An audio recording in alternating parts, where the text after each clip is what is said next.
آئیے بچوں پڑھتے ہیں قرآن مجید کے حوالے سے اپنے اگلے نقطے کی طرف، جو کہ ہے قرآن پاک کی صورتوں کی خصوصیات، یعنی قرآن مجید کی صورتوں کی خصوصیات کیا ہیں۔ تو سب سے پہلے تو ہم قرآن مجید کی جو صورتیں ہیں ان کو دو حصوں میں ڈیوائیڈ کرتے ہیں۔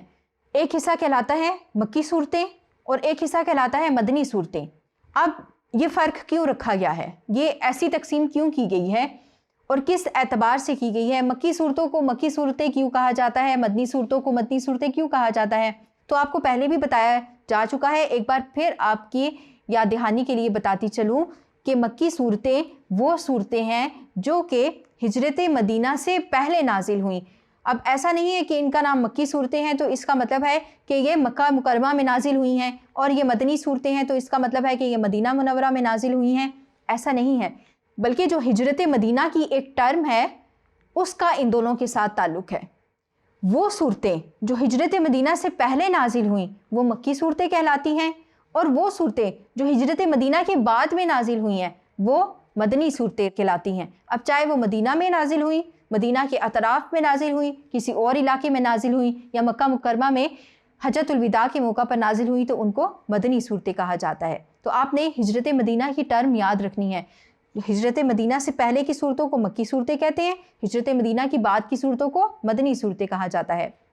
اب آگے بڑھتے ہیں، تو مکی صورتوں کی اپنی خصوصیات ہیں اور مدنی صورتوں کی اپنی خصوصیات ہیں۔ اب بچوں، قرآن مجید کی کل 114 صورتیں ہیں جو کہ 23 سال کے عرصے میں نازل ہوئیں۔ ان 23 سالوں میں 13 سال رسول اللہ صلی اللہ علیہ وسلم نے مکہ مکرمہ میں گزارے اور 10 سال مدینہ منورہ میں گزارے۔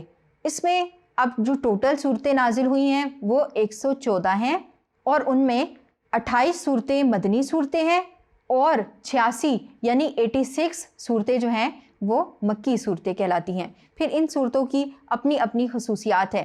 اس کے ساتھ ساتھ آپ کے سامنے ایک اور نقطہ بیان کرتی چلتی ہوں۔ یہ آپ کے سامنے ایک بات بیان کی گئی ہے کہ قرآن مجید کی 28 صورتیں مدنی ہیں اور 86 صورتیں جو ہیں وہ مکی ہیں، لیکن جب ہم ان کی ڈیٹیلڈ اسٹڈی کرتے ہیں تو علماء کرام کے درمیان کچھ صورتوں میں اختلاف پایا جاتا ہے کہ وہ مکی صورتیں ہیں یا مدنی صورتیں ہیں۔ اس حوالے سے آپ کو بتاتی چلوں کہ کل صورتیں 114 ہیں، مدنی صورتیں بالاتفاق 20 ہیں، مکی صورتیں 82 ہیں، اور جن کی متعلق اختلاف ہے وہ 12 صورتیں ہیں۔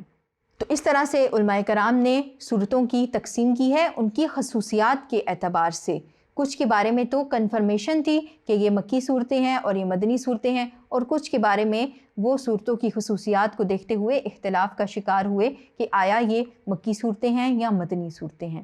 اب آگے بڑھتے ہیں کہ مکی صورتوں کی خصوصیات کیا ہیں اور مدنی صورتوں کی خصوصیات کیا ہیں۔ تو سب سے پہلے ہم جانتے ہیں کہ مکی صورتوں کی خصوصیات کیا ہیں۔ بچوں، جب ہم مکی صورتوں کی خصوصیات کے بارے میں بات کریں تو سب سے پہلے ہمیں مکہ کی زندگی، جہاں پر رسول اللہ صلی اللہ علیہ وسلم نے نبوت کے 13 سال گزارے، اس کے بارے میں جاننا ضروری ہے۔ ہم دیکھتے ہیں کہ 40 سال کی عمر میں رسول اللہ صلی اللہ علیہ وسلم پر وحی نازل ہونا شروع ہوئی۔ شروع میں وحی کو خفیہ رکھا گیا، بعد میں اللہ تعالیٰ نے فرمایا کہ اپنے اہل خانہ کو دعوت دیں، پھر تمام لوگوں کو دعوت دین دینا شروع کی، تو لوگوں نے اس کی زبردست مخالفت کی، رسول اللہ صلی اللہ علیہ وسلم کے خلاف ہو گئے۔ انہوں نے قسم اٹھا لی کہ انہوں نے اللہ تعالیٰ پر ایمان نہیں لے کر آنا، رسول اللہ صلی اللہ علیہ وسلم کی بات کو نہیں ماننا، اللہ تعالیٰ کے ساتھ شرک ہی کرنا ہے۔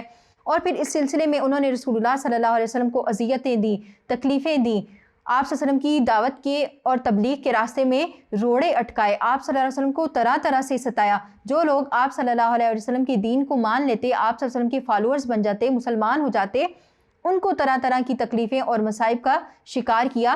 تو مکہ کی زندگی اس طرح کے مشکل حالات میں گزری تھی، مصائب کا شکار تھی۔ تو ایسے میں جو صورتیں، جو آیات نازل ہوئیں، اس میں رسول اللہ صلی اللہ علیہ وسلم کو اور اہل ایمان کو صبر کی تلقین کی گئی، اس کے ساتھ ساتھ عقائد کی اصلاح کی گئی، اور سخت الفاظ میں شرک کے متعلق آیات نازل ہوئیں۔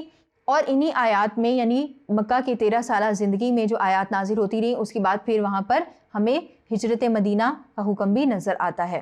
بچوں، ہم نے جانی مکی صورتوں کی خصوصیات کے متعلق جو مکہ کی صورتحال تھی اس پر روشنی ڈالی۔ اب آگے بڑھتے ہیں مدنی صورتوں کی خصوصیات کی بات کی جائے تو مدنی زندگی کے بارے میں بھی پتہ ہونا چاہیے کہ مدینہ کی زندگی کیسی تھی۔ جب رسول اللہ صلی اللہ علیہ وسلم نے مدینہ ہجرت کی تو بچوں، جیسا کہ ہم ہسٹری پڑھتے ہیں تو ہم نے جانا کہ رسول اللہ صلی اللہ علیہ وسلم کی آمد سے قبل ہی مدینہ کے بہت سارے قبائل نے اسلام قبول کر لیا تھا، تو اسلام پہلے ہی مدینہ میں شروع ہو چکا تھا، پھیلنا شروع ہو چکا تھا۔ تو رسول اللہ صلی اللہ علیہ وسلم وہاں تشریف لے کر گئے، مہاجرین اور انصار کی مدد سے اسلامی ریاست کا آغاز کیا۔ تو وہاں پر جو آیات، جو صورتیں نازل ہوئیں، ان کا تعلق اسلام کے ساتھ ہے، مومنین کے ساتھ ہے، اسلامی ریاست کی تشکیل کے ساتھ ہے۔ وہاں پر عبادات، معاملات، سیاست، معاشرت، معیشت، تمام طرح کے مسائل کے متعلق اللہ تعالیٰ نے آیات اور صورتیں نازل کی، جیسا کہ روزے کی فرضیت، جہاد کی فرضیت، پھر غزوات کے متعلق، جیسا کہ غزوات بھی ہوئے تھے۔ غزوہ بدر سب سے پہلا واقعہ تھا، سب سے پہلا معرکہ تھا جو پیش آیا، اس کے حوالے سے سورہ انفال کے موضوعات ہیں، اور پھر اسی طرح غزوہ تبوک پیش آیا۔ تو یہ تمام وہ حالات تھے جو کہ مدینہ کے تھے، اور پھر اسی تناظر میں جو صورتیں نازل ہوئیں، جو آیات نازل ہوئیں، وہ مدنی صورتیں کہلاتی ہیں۔ اب آپ کے سامنے ایک ٹیبل پیش کر دیا گیا ہے، چند نکات ہیں آپ کے سامنے، جس میں مکی صورتوں کی بھی چند مختصر خصوصیات درج کی گئی ہیں، اور اسی طرح مدنی صورتوں کی بھی چند مختصر خصوصیات درج کی گئی ہیں۔ آئیے جائزہ لیتے ہیں۔ مکی صورتوں کی خصوصیات کی بات کی جائے تو یہاں پر ہے سب سے پہلے کہ عقائد کی اصلاح کی گئی تھی، جو ہمارے 5 فنڈامنٹل بیلیفز ہیں ان کی سب سے پہلے اصلاح کی گئی، اور اس کے ساتھ ساتھ جو مکی صورتوں میں آیات ہیں وہ مختصر آیات ہیں۔ پھر جو اللہ تعالیٰ نے خطاب کیا گیا ہے وہ ہے یا ایھا الناس، یعنی اے لوگو۔ اسی طرح مکی صورتوں میں قصص و عبر اور انبیاء کے واقعات بیان کیے گئے ہیں، اور کچھ صورتیں ایسی ہیں جس میں لفظ کلا کا استعمال کیا گیا ہے، اور اس کے ساتھ ساتھ مکی صورتوں میں آیات سجدہ بھی موجود ہیں۔ پھر مکی صورتوں میں جو آیات ہے اس میں ایک نظم، ایک ردم موجود ہے، اور حروف مقطعات والی صورتیں بھی جو ہیں وہ زیادہ تر مکی ہیں۔ مدنی صورتوں کی خصوصیات کی بات کی جائے تو مدنی صورتوں میں عبادات کی فرضیت ہے۔